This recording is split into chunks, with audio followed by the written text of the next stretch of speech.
Uzun zamandır yağmurların yağmasını bekliyorduk.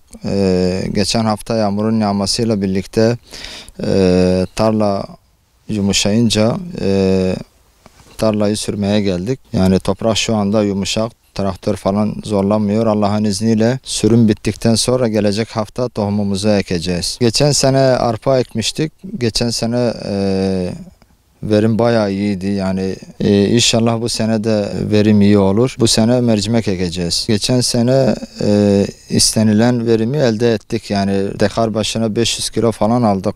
İyiydi yani. İnşallah bunun devamı gelir. Bu sene de inşallah yağışlar iyi olur.